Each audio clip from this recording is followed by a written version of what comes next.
Bonsoir à tous, bienvenue pour ce 12e webinaire qui va s'intéresser ce soir à la question Bible et politique. Vous êtes nombreux à nous rejoindre, à nous indiquer dans le chat d'où vous nous écoutez, tant en France qu'en Afrique, à Ouagadougou. Je salue même une de mes anciennes professeurs d'ailleurs. Voilà, bienvenue Martine. Et sans plus tarder, donc nous allons plonger dans le sujet Bible et politique. Le philosophe Michael Walzer disait en 2016 que la Bible est aussi un grand livre politique. Ce soir, il ne sera pas question de faire une lecture politique de la Bible, mais d'utiliser la Bible comme ressource pour penser le politique, peut-être plus que la politique. Trois intervenants vont nous guider à travers les pages de l'Écriture. Sophie Ramon qui nous parlera du roi David, Emmanuel Pastor qui nous parlera du roi Salomon et Jacques Descreux qui nous fera découvrir l'Apocalypse. Peut-on être roi et dire la vérité? Il fera découvrir plutôt l'évangile de Jean, excusez-moi. Et donc, sans plus tarder, je cède la parole à Sophie Ramon. Sophie Ramon, vous êtes professeure d'Ancien Testament à l'Institut catholique de Paris. Vous êtes la directrice du cycle des études doctorales. Vous êtes une spécialiste mondialement réputée des psaumes. Mais ce soir, ce n'est pas des psaumes que vous allez nous entretenir, mais du roi David, auquel vous avez consacré votre thèse. Et donc, c'est un peu un retour aux sources ou à vos premières amours, peut-on dire. Alors, ce que je vous propose, bonsoir à tous, c'est un parcours dans le cycle de David. Alors, vous allez me dire, ça devient un peu compliqué là pour faire ça en 10 minutes, et ça, c'est vrai. Mais ce que je voudrais essayer de vous montrer quand même, c'est que quand on prend un récit un peu long, on a l'itinéraire d'une vie finalement. Hein, en l'occurrence, du roi David, ça commence au premier livre de Samuel au chapitre 16, et on peut lire son histoire jusqu'au premier livre des rois au chapitre 3. Donc, on a quand même quelques chapitres qui racontent son histoire, et c'est en faisant une sorte de lecture continue de son itinéraire qu'on peut peut-être appréhender quelque chose de l'exercice du pouvoir. Et vous voyez, j'ai intitulé ça Grandeur et misère du pouvoir, parce que David, il nous ressemble fort, hein, en définitive, pour le meilleur et pour le pire. Et voilà, je vais essayer de vous montrer ça. Même si je vais être obligée d'aller assez vite, mais il y a beaucoup d'épisodes que je pense vous connaissez. Et j'espère surtout que ça vous donnera envie d'aller ouvrir le livre, hein, et de lire l'histoire de David. Ça se fait un peu comme un roman, ça prend pas trop de temps. Alors, la première chose qui nous est racontée, c'est comment David est devenu roi. Simplement, quand on regarde le récit, c'est un petit peu complexe de savoir comment David est devenu roi parce que on a plusieurs scénarios de l'accession de David à la royauté. On nous raconte qu'il est oint par Samuel, précisément dans le premier livre de Samuel au chapitre 16. Mais après, quand on arrive dans le deuxième livre de Samuel au chapitre 2 et au chapitre 5, il y a une sorte d'acclamation par les populations de Juda, donc dans le sud, et puis d'Israël, donc dans le nord. Mais il est aussi question, et ça c'est un épisode bien connu, de sa victoire contre un certain Goliath, donc un Philistin très grand, un géant philistin, Goliath, ça nous est raconté dans le premier livre de Samuel au chapitre 17. Alors, ça nous dit ben, que cette histoire, c'est le fruit de diverses traditions qui probablement étaient à l'origine indépendantes, mais c'est pas ça que je voudrais vous raconter aujourd'hui. Ce que je voudrais vous raconter, c'est qu'est-ce que ça produit que cette juxtaposition de traditions. Ça dit des choses très intéressantes. La première chose, c'est que donc David est oint par Samuel au chapitre 16, et si vous vous rappelez l'histoire, euh, Dieu dit au prophète Samuel d'aller chez un certain Jessé parce qu'il a vu parmi les fils de Jessé un roi qu'il veut. Et l'onction de David va se faire par élimination successive de ses frères. Hein, si vous vous rappelez, il y a d'abord le fils aîné de Jessé qui est présenté, Eliab. Il est très grand, hein, donc on peut se dire, ah ben voilà un, quelqu'un de très grand, qui a du prestige, ça va être lui. Ben non, c'est pas lui. Hein. Et tous les autres frères vont défiler jusqu'à ce qu'il en reste plus que le petit qu'on a oublié d'ailleurs, parce qu'il est là à garder le troupeau, il faut aller le chercher. Dieu donne ainsi une leçon au prophète, à Samuel, en lui disant que, eh ben, il ne doit pas se laisser séduire par les apparences. Hein. le texte dit, il ne s'agit pas de ce que voient les hommes, car ils ne voient que les yeux, hein, selon les yeux, mais Dieu voit le cœur, hein, Dieu voit selon le cœur. Et donc David est oint, et à partir de ce moment, l'Esprit de Dieu, qui s'était d'ailleurs retiré de Saül, le roi précédent, fond sur lui et va l'accompagner tout au long de son existence. Comme je disais, plus loin dans le texte, il nous a raconté que à Hébron, les hommes de Juda, donc du sud, puis ceux d'Israël du nord, vont acclamer David. Et là, au fond, ce sont des récits qui donnent une légitimité à la royauté de David. Mais vous voyez que ce sont les humains là qui acclament David comme roi. Et on peut se demander si David n'a pas un peu œuvré pour qu'il en soit ainsi. Hein, parce que le texte nous dit, en 1 Samuel au chapitre 30, qu'il envoie un butin qu'il avait enlevé aux Amalécites, donc à des ennemis, hein, euh, aux anciens de Juda, ses proches, et puis il envoie aussi une ambassade aux gens du Nord, aux gens de Galaad, hein, qui ont enterré Saül, et il dit, bah, je vais prendre soin de vous maintenant. Hein. Donc on a des onctions ou des acclamations par des représentants du peuple, et ça modifie la relation entre David et ces gens-là. Mais c'est peut-être donc pour une part le fruit d'une stratégie de David. Alors vous voyez, on a des récits qui combinent l'onction, le choix de Dieu, et puis on commence à voir que David, il est assez astucieux tout de même. Et puis David, c'est aussi donc celui qui combat le géant Goliath. Là, l'histoire est bien connue. Et si vous lisez l'onction de David par Samuel et tout de suite après donc son combat contre Goliath, hein, les deux récits d'ailleurs semblent s'ignorer l'un l'autre, mais si on les lit à la suite, on a quelque chose de très intéressant au point de vue narratif, puisque on a cette idée d'un roi qui est choisi par Dieu, d'une part, et d'autre part, dans 1 Samuel 17, le fait d'une accession à la royauté par l'initiative de David, hein, ben voilà, qui est assez habile, hein, qui est un berger habile, qui sait utiliser ses talents de berger pour combattre le géant philistin. Et donc, on a une tension, si vous voulez, entre le choix de Dieu, hein, et la stratégie politique de David, qu'on va en fait retrouver tout au long du récit. Alors, on le retrouve dans les épisodes qui suivent, où il n'a pas encore accédé à la royauté, mais il est chef de bande, parce que malgré tout, Saül n'est pas encore mort. Et toute la question, c'est de savoir comment est-ce que David va accéder à la royauté. Il sait qu'il doit devenir roi, alors que Saül est encore le roi régnant. Et donc, il va amasser autour de lui plein de gens, hein, une bande bigarrée, nous dit le texte, et il va mener une existence de fugitif, parce qu'en plus, Saül qui est jaloux va le poursuivre. Donc, en fait, dans pas mal de chapitres, on a un David qui est quasiment un hors-la-loi, si vous voulez, en tout cas quelqu'un qui est un fugitif, qui rallie autour de lui des hommes qui savent manier les armes, et ils vont louer leur service comme mercenaires. Et puis, de temps en temps, comme ils ont faim, eh ben, ils vont essayer de racketter les riches propriétaires. C'est le cas, par exemple, dans le premier livre de Samuel, au chapitre 25, hein, où la femme du propriétaire va être obligée d'intervenir pour que David ne se venge pas du refus du riche propriétaire. Alors, ce sont des récits qui sont sans concession sur le personnage de David. Hein, sa sollicitude, elle ne s'étend pas à tout le monde. Je prends juste un exemple. C'est dans le premier livre de Samuel au chapitre 22. Il va aller se présenter à des prêtres, à Nob, et il va demander à manger. Vous savez, c'est un épisode qui est repris dans le Nouveau Testament. Et puis, il va aussi demander une épée. Il va récupérer d'ailleurs à cette occasion l'épée de Goliath peut se dire, bon, ben voilà, il nourrit ses hommes, il prend soin de ses hommes, il récupère l'arme parce qu'après tout, il en a besoin.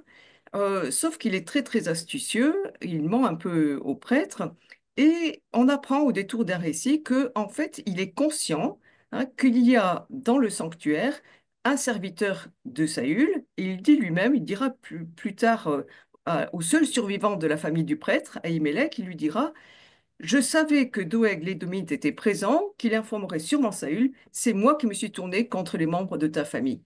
Donc en fait, il fait quelque chose qui met en danger la famille du prêtre Ahimelech. Il le sait, mais il passe outre. Et puis ensuite, David devient roi, hein. Et quand il est roi, ben, la première chose qu'il fait, c'est qu'il se choisit une capitale. Alors, elle est stratégiquement bien située, hein, entre le nord et le sud. Elle est peuplée d'une population cananéenne, ce qui veut dire qu'il ne la prend pas à quelqu'un de son peuple. Et puis, il fait monter dans cette ville l'arche. L'arche, c'est une sorte de coffre ou de caisse, hein, une sorte de sanctuaire transportable, si vous voulez. C'est un symbole cultuel. Là, il va danser, il va appeler la bénédiction de Dieu pour son peuple. Et on pourrait dire, donc, il agit, voilà, de façon tout à fait religieuse. En même temps, à cette occasion-là, il va dire à sa femme Michal, qui est aussi la fille de Saül, qu'il danse parce que Dieu l'a préféré à son père. Il y a toujours cette espèce d'ambiguïté, vous voyez, dans les comportements de David, pour le meilleur et pour le pire, hein. Un David pieux, mais un David aussi très politique. Un David qui prend soin de ses hommes et un David qui raquette. Un David qui utilise son pouvoir pour l'exercer de manière un peu autoritaire. Et les choses se poursuivent jusqu'au fameux épisode de Bethsabée que vous connaissez bien en 2 Samuel 11, hein, quand il prend la femme de Uri le Hittite. Là, je vous passe l'histoire parce que vous la savez bien. Mais à partir de ce moment-là, on va voir que la maison de David va connaître toute une série de déchirements. Hein, il va y avoir le viol de sa fille Tamar par son demi-frère, Amon, que David va laisser impuni parce que c'est son fils aîné. Puis il va y avoir le meurtre de Amon par son frère Absalom contre lequel David ne va rien faire non plus. Pourquoi? Parce que David aime ses fils. Hein. Et vous voyez, le pouvoir, quand l'affection s'en mêle trop, ça devient dangereux. Et Absalom lui-même va plus tard déclencher toute une série de révoltes et il va mourir d'ailleurs de mort violente. Et puis, dans sa vieillesse, David va en fait, en moins en apparence, se révéler assez faible, assez vulnérable, puisque sa femme Bethsabée et le prophète Nathan vont intriguer pour faire monter son fils Salomon sur le trône à la place des autres fils. Et il va là laisser un testament à son fils où il va lui dire de faire ce que lui-même n'a pas fait durant sa propre vie. Il va lui dire, bah, celui-là, il faut l'éliminer, celui-là, il va menacer ton trône, donc débarrasse-t'en, alors qu'il avait promis de laisser à ces personnages, à certains chimistes en particulier, la vie sauve. Tout ça pour vous dire quoi? Ben, que tout le récit est construit sur un double visage de David, hein, un berger talentueux, un musicien, un homme choisi par Dieu, mais aussi un stratège, un vaillant guerrier, mais aussi un fuyard qui raquette et qui essaie de s'octroyer de la nourriture ou les biens de riches propriétaires, un cœur impulsif capable de vouloir se venger, mais capable aussi de repentir. Bref, David, il est celui qui est capable du meilleur et du pire, il nous ressemble beaucoup. Et donc tout le récit est traversé par cette tension entre élection divine et stratégie politique, mais il y a beaucoup de choses qui sont à prendre en compte sur le risque de l'exercice du pouvoir quand le pouvoir est exercé de façon unilatérale, seul, hein, quand le pouvoir n'écoute plus les conseillers, quand il n'y a plus d'instance critique pour venir dire quelque chose au roi, quand le pouvoir est menacé par l'affection ou par le désir de protéger quelqu'un, et quand il enferme tout le monde dans le silence, hein, et que du coup, par peur, ben, tout le monde se tait. Voilà, en grande échelle ou à très très vite. Donc, ce que le récit de David met en scène et qui nous invite donc à regarder à la fois la beauté, mais aussi les difficultés et les risques de l'exercice du pouvoir. Merci pour votre écoute.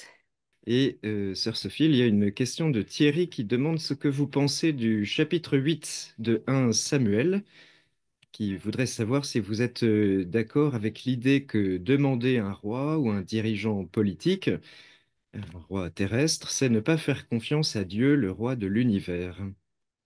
Alors, ben, c'est bien résumé, oui, en fait, hein, de ce que vous venez de dire. En fait, ce qui est dit dans 1 Samuel 8, puis plus loin d'ailleurs dans 1 Samuel 10 et en 1 Samuel 12, enfin dans toute une série de chapitres, on voit aussi qu'il y a une hésitation, est-ce que la royauté c'est bon ou est-ce que c'est pas bon? Hein. Et dans 1 Samuel 8, il y a une sorte d'avertissement vis-à-vis de la royauté. Le problème étant que le peuple demande d'avoir un roi comme toutes les nations.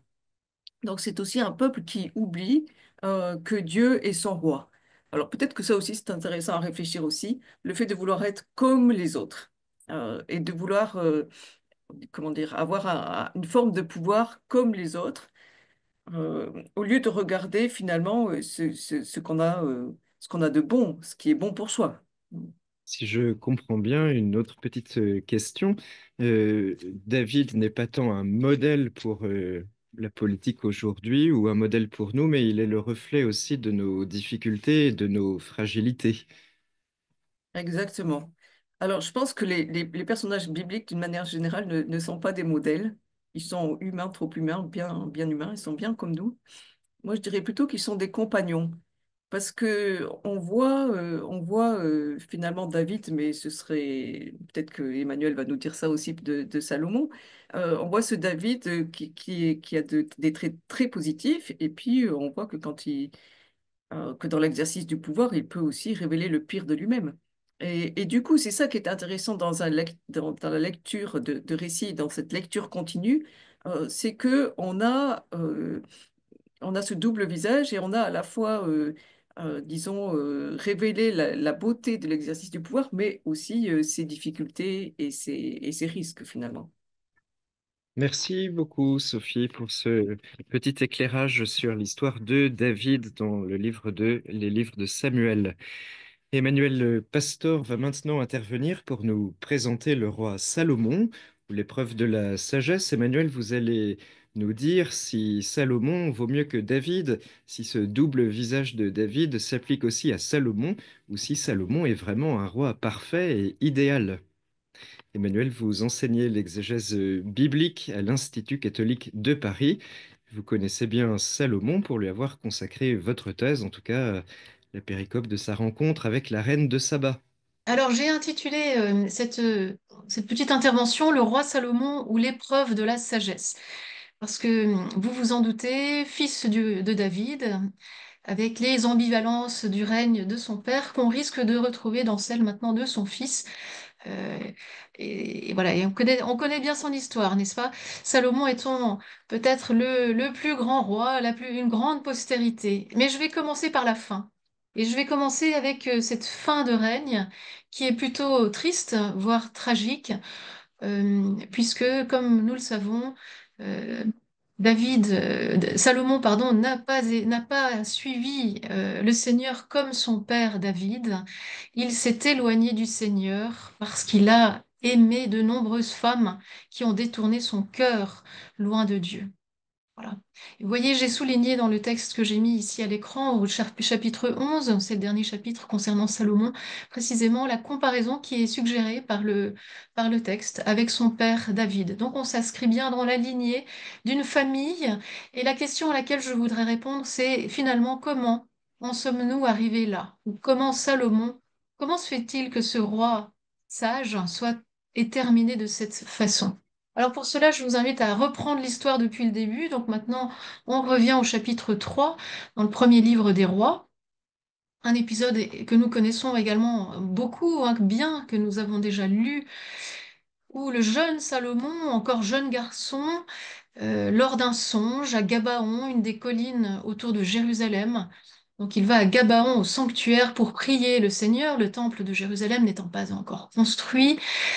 Et il fait, dans ce songe, il a une rencontre avec Dieu et il lui adresse cette prière. Vous voyez qu'à nouveau, il mentionne son père David, à qui il succède, et il dit, moi qui ne suis qu'un tout jeune homme et ne sais pas comment gouverner. Voilà. Alors que va-t-il demander à Dieu pour pouvoir gouverner? C'est bien le sujet qui nous intéresse, hein, ce soir, le sujet de la gouvernance, le sujet du pouvoir. Comment va-t-il s'y prendre? Comment envisage-t-il, lui, cette énorme tâche qui lui incombe désormais? Verset 9, dit-il à Dieu, il te faudra donner à ton serviteur un cœur qui écoute pour gouverner ton peuple, pour en discerner le bien du mal. Qui serait capable de gouverner ton peuple, ce peuple si important? D'emblée, Salomon se distingue par une humilité, une grande humilité, et puis il demande une qualité bien particulière, mais si on est un peu familier des écritures bibliques, on sait que l'écoute, un cœur qui écoute, c'est au contraire la première des vertus. Tout commence par là, sachant qu'on se reçoit d'un autre, de quelqu'un d'autre, de Dieu, n'est-ce pas, qui transmet sa parole. Donc l'écoute étant la première vertu, disons, de l'homme ou de la femme biblique. Voilà. Autrement dit, un cœur qui écoute, ça veut dire un cœur sage. Et c'est bien ce qui se passe. Dieu lui répond, je vais te donner un cœur sage dans ce songe. Alors qu'est-ce que la sagesse? Un tout petit, là aussi un tout petit, petite parenthèse que j'ouvre. La sagesse dans la Bible, c'est d'abord quelque chose de pratique. C'est l'art de se gouverner soi-même et de gouverner le monde qui est autour de nous. Or, pour se gouverner soi-même ou gouverner le monde, il faut connaître les règles, les lois qui régissent ce monde. Donc le sage est supposé avoir la connaissance de toutes ces règles euh, qui régissent le monde et la vie en société. Et ainsi, il va pouvoir donc assumer ce rôle de gouverneur. Alors Salomon, Dieu lui dit dans le songe qu'il lui donne cette sagesse. C'est une sagesse comme personne d'autre n'en aura. Et un petit peu plus loin, au chapitre 5, c'est l'extrait que vous avez sous les yeux, on apprend que alors Dieu donne à Salomon sagesse et intelligence à profusion, ouverture d'esprit, autant qu'il y a de sable au bord de la mer. Il prononça 3000 proverbes. Ses chants sont au nombre de 1005. Il parla des arbres, aussi bien du cèdre du Liban que de l'hysope qui pousse sur le mur. Il parla des quadrupèdes, des oiseaux, des reptiles, des poissons, de tous les peuples et de la part de tous les rois de la terre qui avaient entendu parler de la sagesse du roi Salomon. Les gens vinrent pour entendre la sagesse. Ce qui m'intéressait ici, c'est de constater que effectivement la sagesse que Dieu promet à Salomon à Gabaon, il la lui a bien donnée puisque Salomon est à même de connaître, de comprendre les règles qui régissent le monde animal, le monde végétal, le monde des hommes. Et de partout, de tous les autres peuples, on vient pour écouter la sagesse de Salomon.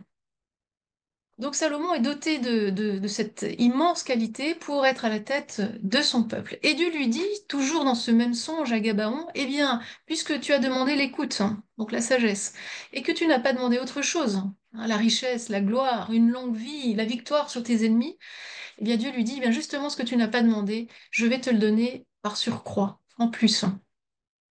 Et alors, en plus d'être sage, Salomon reçoit toute richesse. Voilà. Et alors, je vous ai mis également quelques petits extraits de ces chapitres où- où l'opulence du royaume, du règne de Salomon transparaît.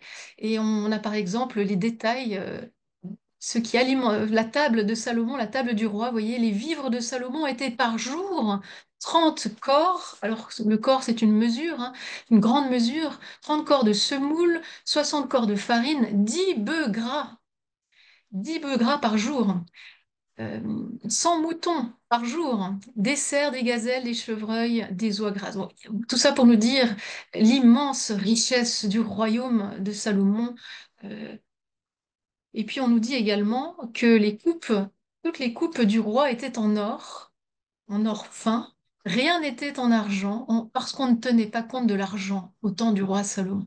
Voilà, voilà l'extrapolation, hein, mais cela nous dit une chose très importante, c'est que dans la Bible, la réussite matérielle va de pair avec la sagesse. Voilà. Donc Salomon est comblé à tout point de vue. Mais ce serait trop simple si tout s'arrêtait là. Cette sagesse, cette richesse de Salomon vont être mises à l'épreuve. Elles sont mises à l'épreuve à deux moments dans l'histoire de ce roi, au début et à la fin de son règne. Au début, dans un épisode également très connu, c'est celui des deux femmes prostituées qui se présentent devant Salomon avec un enfant vivant, un enfant mort, et puis chacune prétend être la mère de celui qui est vivant. Vous vous souvenez comment Salomon résout cette énigme, parce que c'est vraiment une énigme vivante, hein, qui lui est présentée. Euh, il faut s'imaginer que les circonstances font qu'il n'y a pas de témoins, ces femmes n'ont pas de mari, hein, évidemment. Elles vivent ensemble, elles mènent la vie qu'elles mènent. Et Salomon ne peut faire appel finalement à aucune aide extérieure pour trancher dans cette affaire. Donc il va s'en sortir grâce à sa sagesse. Et vous connaissez la fin de l'histoire. Il demande une épée, il menace de couper l'enfant vivant en deux, de donner la moitié à chacune des mères, enfin des femmes, pardon. Et c'est là que se révèle la vraie mère, puisque elle refuse sa moitié d'enfant, décidant de la laisser à l'autre car elle veut que l'enfant vive. Et Salomon reconnaît derrière ce souhait noble la vraie mère de l'enfant.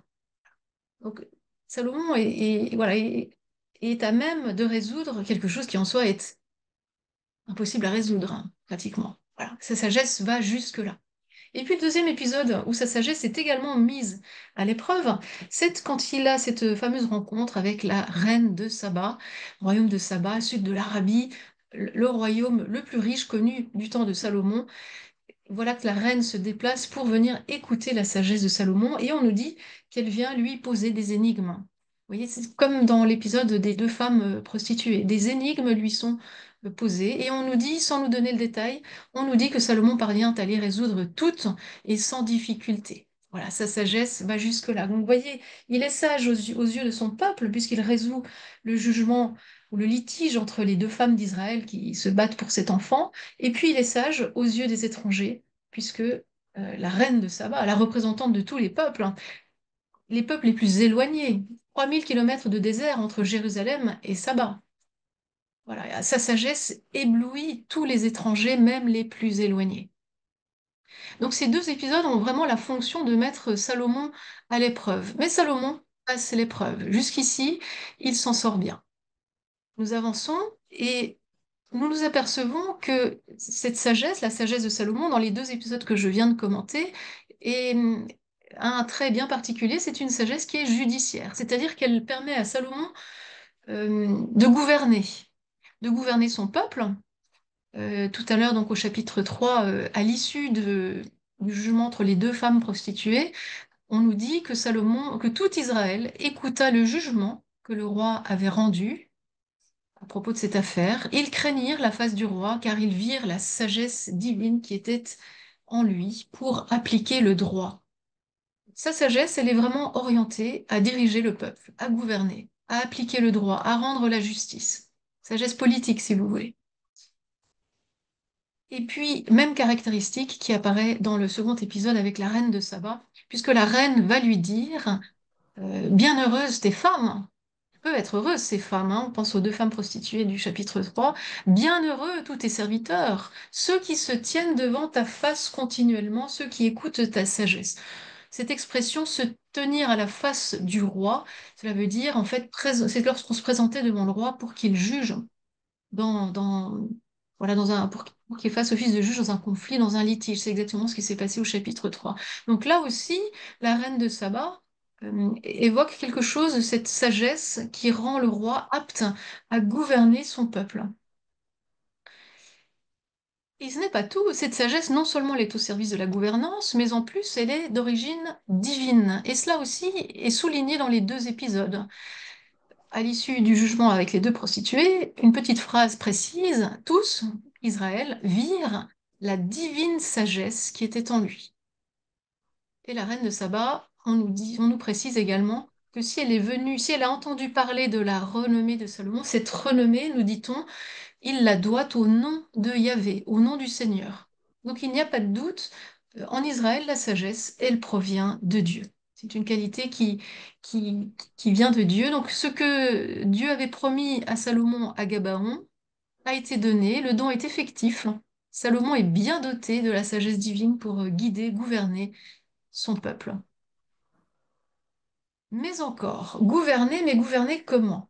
Gouverner tout en donnant au Seigneur la première place, la place centrale. Si vous regardez un petit peu l'architecture des chapitres sur Salomon, premier livre des rois, entre le chapitre 3 et le chapitre 11, en plein milieu, vous avez le récit de la construction du temple de Jérusalem.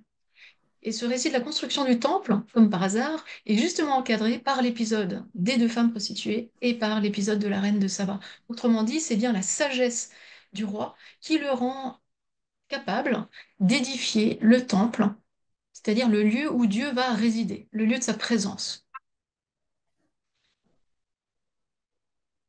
Et c'est vraiment au cœur du macro-récit, donc c'est là, dans cette construction du temple. D'ailleurs, le récit sur Salomon consacre 4 ou 5 chapitres à la construction du temple, pour vous dire que c'est l'épisode le plus important dans la vie du roi Salomon. C'est là que se joue l'essentiel. Pourquoi? Parce que c'est dans le temple que siège, que trône le Dieu d'Israël. Tout à l'heure, Sœur Sophie nous rappelait que le roi en Israël, c'est le Seigneur. Ah, c'est pas tant Salomon, c'est le Seigneur. Et comme par hasard, le temple est bien situé au cœur du récit. Donc ça nous dit aussi que toute la vie en société, toute la vie du peuple, à la tête duquel se trouve Salomon, doit être organisée en fonction du culte au Seigneur. Alors, on revient à notre question initiale, mais comment résoudre le problème alors de cette fin de règne de Salomon? Parce que jusqu'ici, on a vu que Salomon a tout pour réussir. De fait, il réussit. Il réussit. Ce n'est qu'à la toute fin de sa vie, lorsqu'il est déjà vieux, qu'il va finalement s'éloigner du Seigneur. Et comment expliquer ce paradoxe? Comment comprendre, comment le roi sage a pu finir de cette manière-là? C'est incompréhensible, hein. Peut-être que pour le comprendre, alors je vous invite à vous tourner vers le chapitre 8, toujours premier livre des rois, où on nous partage la prière que Salomon fit au temple euh, le jour où le temple fut terminé, qu'on l'acheva et que on l'a dédicacé, on l'a consacré pour que le culte puisse commencer. Et le grand chapitre 8 est une longue prière de Salomon. Et dans cette prière, on comprend une chose fondamentale. On tourne autour, hein, j'ai un petit peu annoncé sur Sophie tout à l'heure aussi. On comprend quoi? Eh bien que le vrai roi, celui qui rend vraiment la justice et le droit en Israël, ce n'est pas tant le roi humain que le Seigneur. Et Emmanuel, oui, vous pouvez conclure maintenant? oui, j'arrive. C'est ma dernière phrase, quasiment. Justement, vous voyez, Salomon parle au Seigneur en lui disant, en fait, c'est toi qui juges, c'est toi qui gouvernes. Voilà. Et pour terminer, qu'est-ce que cela nous dit? Salomon, c'est bien le roi en place sur le trône, mais finalement, celui qui trône vraiment au cœur d'Israël, c'est le Seigneur. On comprend que Salomon, finalement, il est simultanément sage et pécheur. Il y a quelque chose de la condition humaine qui nous est révélé dans ces versets. Euh, on comprend que Dieu, en quelque sorte, admet que l'homme puisse être pécheur, n'est-ce pas? Et Salomon le dit lui-même, il n'y a aucun être humain qui ne pêche pas. C'est le verset 46 de ce fameux chapitre 8. Comment résoudre alors cette énigme?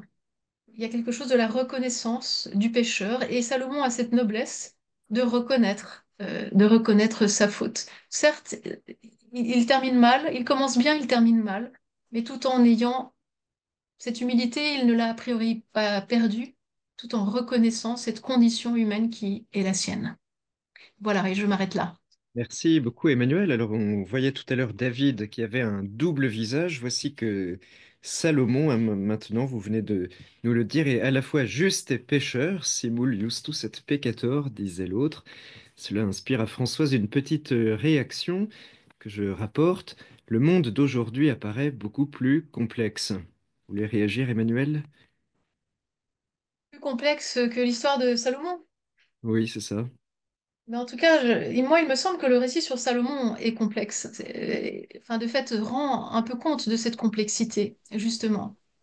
Dans l'idéal, oui, Dieu est au centre, Dieu à la première place.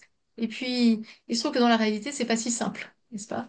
Et on a beau avoir toutes les qualités, avoir tous les moyens à notre disposition, comme l'avait Salomon, et pourtant, nul n'est à l'abri de s'éloigner, nul n'est à l'abri d'oublier peut-être l'essentiel, de prendre la place de Dieu finalement, parce que Mhm. c'est un peu ça, hein. Euh, Mhm. Au fond, il y a un vrai réalisme des textes bibliques, on peut dire. Absolument. Pour moi, le texte biblique honore cette complexité, bien sûr, à travers un récit qui nous semble un peu, peut-être... Oui, je pense qu'il faut passer la simplicité du récit, passer outre la simplicité du récit et y repérer, à mon avis, quelque chose de très profond sur l'humain qui nous est dit, sur la condition humaine qui nous y Mhm. est dit. Merci beaucoup, Emmanuel, pour cet éclairage. Nous allons passer de l'Ancien au Nouveau Testament, du roi Salomon à un autre roi, avec Jacques Descreux, que nous sommes heureux d'accueillir. Jacques Descreux, vous êtes maître de conférence en Nouveau Testament à l'Université catholique de Lyon. Bienvenue dans ce webinaire. Vous êtes un spécialiste de la littérature joannique, du corpus joannique. Peut-on être roi et dire la vérité? C'est la question à laquelle maintenant nous attendons une réponse. Merci, bonsoir à toutes et tous. Alors, je vais essayer moi aussi de partager mon écran. Alors, je me suis donc, pour ce webinaire, je me suis concentré, pardon, sur le thème de la royauté dans l'évangile de Jean, et je m'arrêterai donc sur trois textes significatifs. Le premier, s'il est bien connu, c'est le signe des pains. Euh, L'histoire est connue. Jésus nourrit une foule nombreuse de 5 000 hommes. Et le récit est raconté en faisant allusion aux épisodes de la manne et des cailles lors de l'Exode. Aussi, au terme du récit, on n'est pas étonné de voir la foule identifier Jésus au prophète, ce personnage semblable à Moïse que Dieu avait promis à Moïse au livre du Deutéronome, chapitre 18. Et ce prophète, qui devait être semblable à Moïse, devait se manifester par des signes aussi exceptionnels que ceux réalisés par Moïse. Et donc, au terme de cette multiplication des pains, eh bien, voilà, la foule reconnaît en Jésus ce prophète semblable à Moïse. Alors, Jésus voit immédiatement un danger potentiel dans cette situation, une interprétation politique au fond de sa mission. Moïse, au fait, n'était-il pas effectivement le guide du peuple d'Israël, son chef, son législateur? Euh, et donc, la manière dont la foule conçoit la royauté ici ne peut convenir à Jésus pour deux raisons.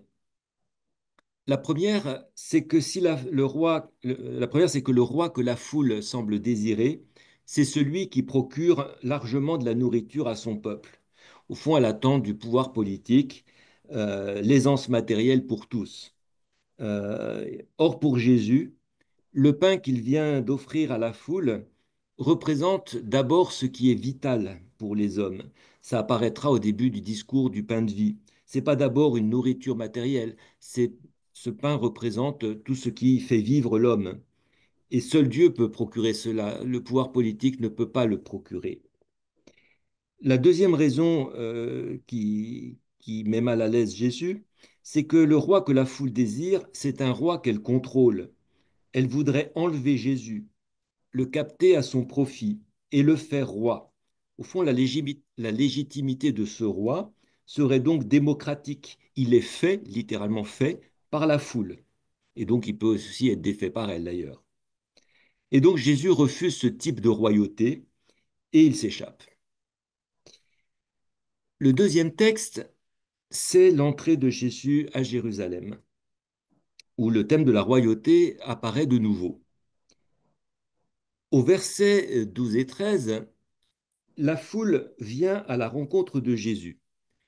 Le terme choisi, en grec, eupanthesis, et le fait que la foule sorte de la ville, ça évoque l'accueil d'une personnalité à laquelle la population d'une cité fait allégeance. Au fond, dans l'Antiquité, voilà, quand le chef de la cité, enfin du territoire vient, la foule, la ville sort à sa rencontre pour l'accueillir, pour se faire bien voir. Et donc, voilà, ça évoque ce type de situation. Cette foule, elle tient des palmes qui sont des symboles de victoire. Et dans la tradition juive, la palme a pu avoir une connotation nationaliste contre l'occupant romain. On voit ça au premier livre des Maccabées, enfin la connotation nationaliste. L'acclamation liturgique Hosanna, alors c'est une acclamation liturgique ici qui accueille le pèlerin qui vient à Jérusalem, avec donc c'est des mots du psaume 118. Mais Hosanna, à l'origine, c'est une supplique au souverain. On lui demande sauve.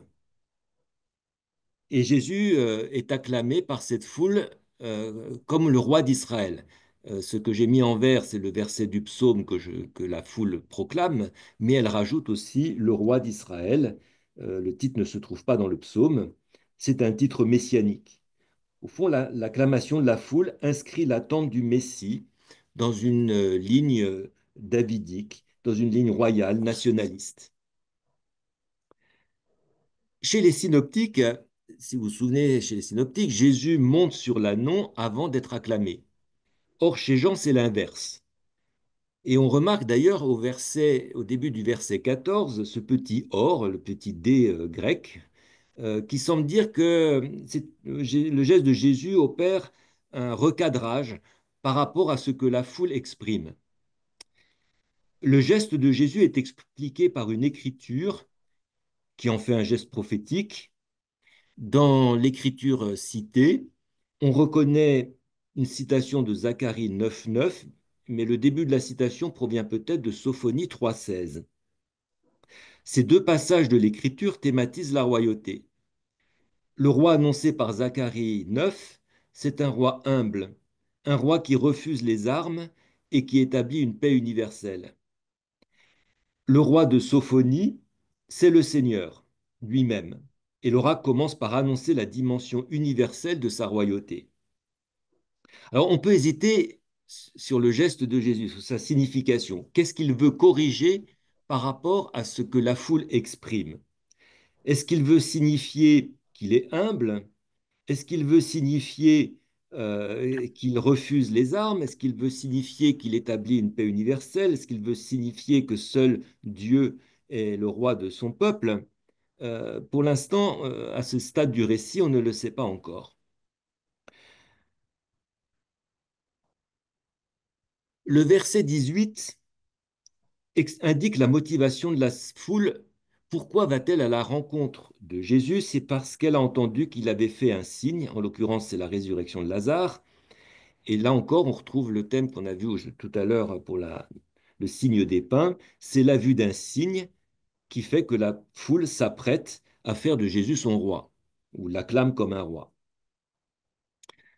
Au terme de l'épisode, les pharisiens se plaignent du succès de Jésus par rapport à leur propre manque de réussite. Il faut entendre leur constat, voici le monde parti derrière lui, il faut l'entendre en termes johanniques. Le monde chez Saint Jean, c'est ce qui n'est pas Dieu, ici l'humanité entière.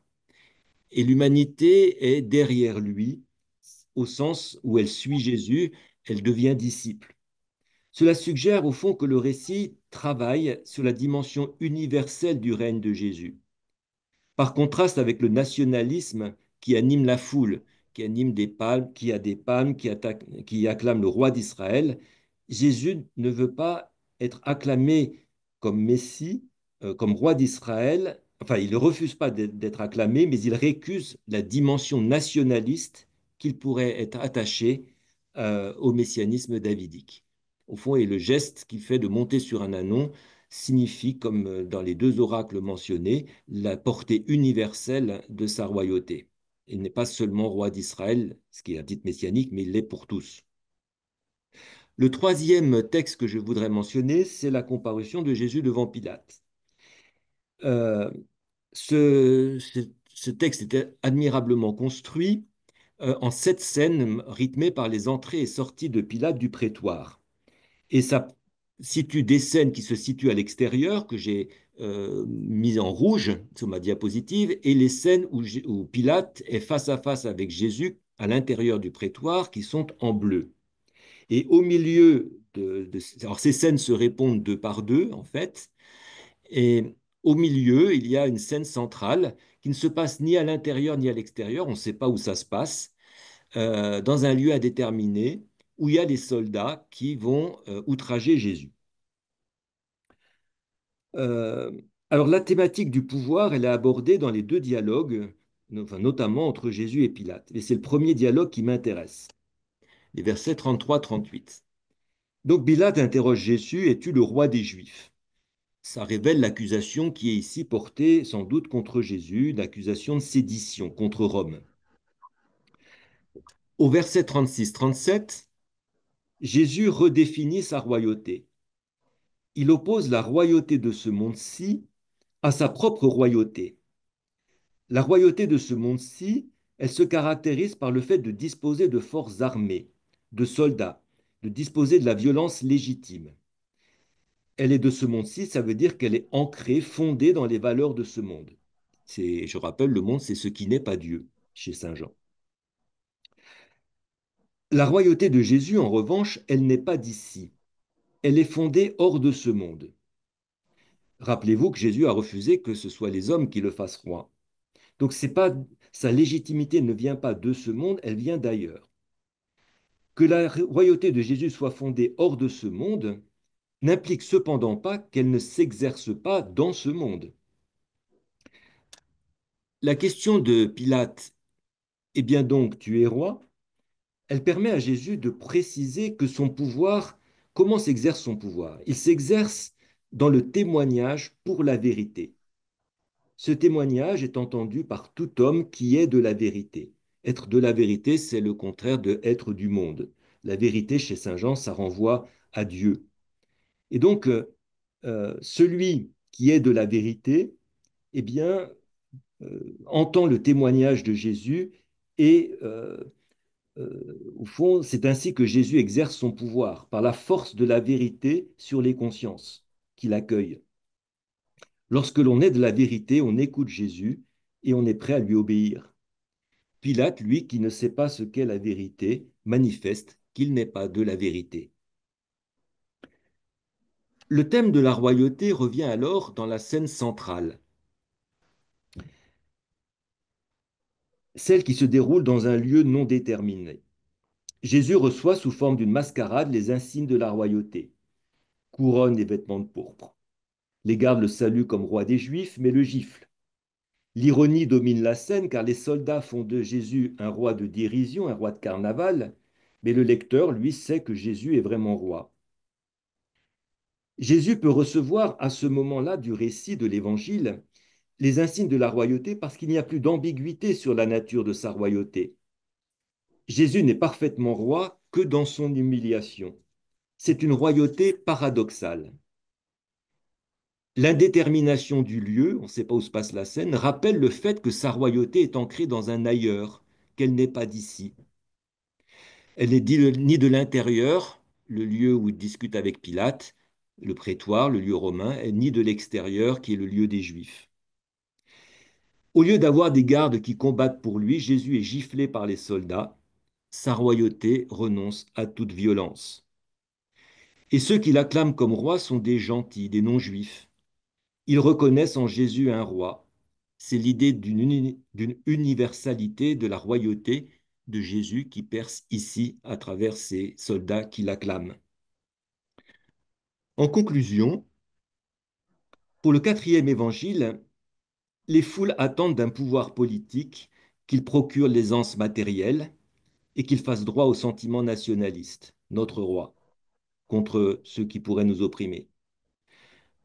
Un pouvoir politique fondé dans les valeurs de ce monde se caractérise aussi par la possibilité de recourir à la force, d'avoir des soldats. C'est bien une caractéristique de l'État d'avoir la violence légitime. En contrepoint, la royauté de Jésus n'a pas de fondement démocratique. Il n'est pas fait roi par les hommes. Mais cette royauté s'exerce sur ceux qui se réfèrent à la vérité. Aussi a-t-elle une portée universelle. Elle se caractérise par le renoncement à la puissance, car vérité et puissance semblent faire mauvais ménage. Cela passera notamment, cet exercice de ce renoncement à la puissance, par le service. Dans l'épisode du lavement des pieds, le service est donné comme exemple aux disciples sur la manière d'exercer des responsabilités. Alors ce que nous avons vu peut-être nous interroge. Y aurait-il incompatibilité dans l'exercice du pouvoir entre la légitimité démocratique et le fait de témoigner pour la vérité? Au fond, est-ce incompatible? Est-ce qu'il y a incompatibilité entre témoigner pour la vérité et recourir à la légitime défense, avoir des soldats qui vous défendent si vous êtes attaqué? Je vous remercie. Merci beaucoup, Jacques, de nous avoir invités à discerner la vraie royauté de Jésus à travers ces trois extraits de l'Évangile de Jean. Alors, plusieurs questions ont été posées sur le chat. J'en retiens deux, peut-être en 2 minutes dans le temps qui nous reste.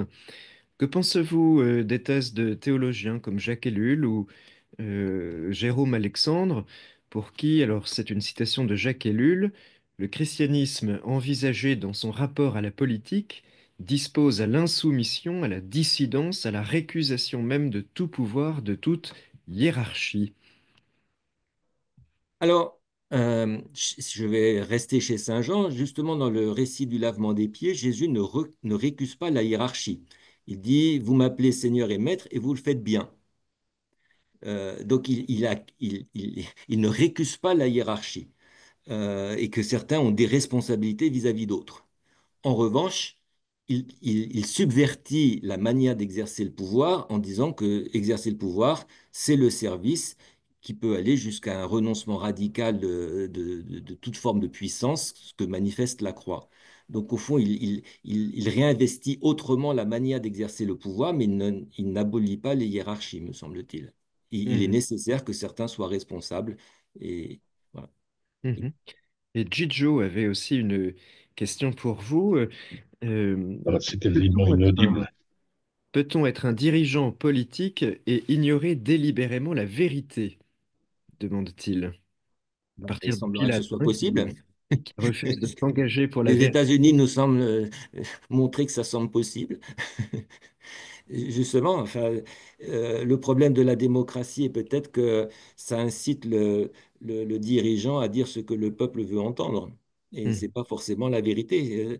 Car la vérité peut séduire. Évidemment, elle a un attrait en elle-même, la vérité, mhm, parce qu'elle est la vérité. Mais comme Saint Augustin l'a déjà montré, la vérité, elle peut aussi... euh, enfin, on peut ne pas aimer la vérité parce qu'elle vous remet en cause. mhm, Et que même si la vérité est attrayante, elle peut aussi parfois ne pas l'être. Et c'est ça le drame. mhm, Euh, et donc voilà, le dirigeant politique qui ose dire la vérité ben, n'est pas sûr d'être réélu. mhm, mhm. Il y a une épreuve, donc, sans doute, hein, comme pour Salomon tout à l'heure, qui avait une épreuve de la sagesse, une double épreuve de la sagesse ici. On pourrait parler d'une épreuve de la vérité qui permet de discerner le vrai responsable, sans doute, de celui qui n'en a que le nom. Merci beaucoup, Jacques, pour votre intervention. Et merci aussi à Sophie et Emmanuel pour les interventions qui ont précédé. Je voudrais simplement retenir deux choses en conclusion de ce webinaire. Hein. La première chose, c'est que les personnages bibliques dont nous avons parlé, David, puis Salomon, et le parcours de Jésus dans l'évangile de Jean, avec la question de Pilate aussi, hein, nous montre que les choses sont souvent mêlées. Les personnages bibliques ne sont pas des modèles, mais au fond, ils reflètent notre humanité dans toutes ses difficultés. Puis la deuxième chose, c'est une citation aussi que j'ai puisée dans un ouvrage intitulé Bible et politique, dirigé par Sophie Ramon et Joseph Titus en 2019. Sophie Ramon écrivait: Les textes bibliques ont une dimension politique, ils prennent position sur des institutions politiques et réfléchissent sur l'exercice du pouvoir. Ils témoignent de communautés en recherche de leur identité. Parfois, ils cherchent à redonner espoir à des croyants soumis à un pouvoir politique oppressant et qui peuvent se sentir démunis. Voilà, ce soir, à travers la Bible, nous avons cherché à penser le politique et non seulement la politique. Je signale à votre intention que plusieurs ouvrages vont bientôt paraître, que je vous recommande beaucoup.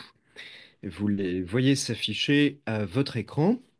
Les deux premiers sont de Sophie Ramon sur David, à paraître très prochainement, et l'ouvrage d'Emmanuel Pasteur sur Salomon qui vient de paraître, deux ouvrages qui sont donc abrités dans la collection Personnages de la Bible aux éditions du Cerf. Ce sont des petits livres, en tout cas des grands livres qui ont un petit volume, qui sont tout à fait accessibles. On peut les lire facilement et se les procurer dans toutes les bonnes librairies. Et puis, Jacques Descreux vous fait savoir la parution prochaine d'un recueil d'études sur le livre de l'Apocalypse, Ouvrir le livre scellé, aux éditions Labor et Fides. Voilà, l'ouvrage de Sophie Ramon et celui de Jacques Descreux paraîtront prochainement. Cela vous laisse donc le temps de lire le livre d'Emmanuel Pastor sur Salomon, qui lui est déjà sorti. Merci beaucoup d'avoir suivi ce webinaire. Je laisse maintenant la parole à Emmanuel qui va vous présenter les propositions de l'Institut des sciences bibliques pour l'année prochaine. Oui, merci beaucoup Norbert. Je prends encore une minute pour vous présenter la page Internet. Je pense qu'elle s'affiche maintenant sur vos écrans. C'est bien le cas? C'est le cas et nous l'avons aussi dans le chat. Ah, très bien. Alors, du coup, simplement, c'est sur cette page que nous vous avions pas encore présentée, on n'avait pas eu cette occasion, que vous retrouverez toutes les propositions en lien avec la Bible pour l'Institut catholique de Paris. Vous voyez, c'est la page qui s'intitule l'Institut des sciences bibliques. Et je voudrais en particulier vous montrer deux choses. Vous retrouverez vos webinaires. Le webinaire d'aujourd'hui sera dans quelques jours disponible en ligne sur la chaîne YouTube de l'Institut des sciences bibliques. On retrouve un peu plus bas sur la page. Voilà, je vous montre tout. Vous voyez les derniers replays. Là, vous retrouvez toutes les vidéos au cas où vous n'étiez pas au courant. Et puis, d'autre part, vous présentez en particulier Chemin de Bible. Ici, sur la gauche, il s'agit de 6 journées. On peut participer à une ou à toutes, on choisit. Ce sont des journées thématiques d'études sur la Bible, un peu ce que nous faisons dans le webinaire sur un thème, mais ça dure toute une journée. Et il y a 6 thèmes proposés dans l'année. Donc, vous trouverez bientôt les thèmes de l'année prochaine. D'ici quelques jours, ici, c'est encore les thèmes de cette année qui se terminent, puisque demain, c'est la dernière journée Chemin de Bible. Mais vous retrouverez bientôt celle de l'an prochain. D'autre part, une autre annonce. Sur la droite, vous voyez ici les formations diplômantes. Je voulais vous parler simplement de ce diplôme, le DUIB. C'est un petit diplôme, petit mais puissant. Diplôme universitaire d'initiation à la Bible sur 2 ans avec un panel de cours à la carte, en Bible, bien sûr. Et il est possible, donc tout à fait possible de participer à cela.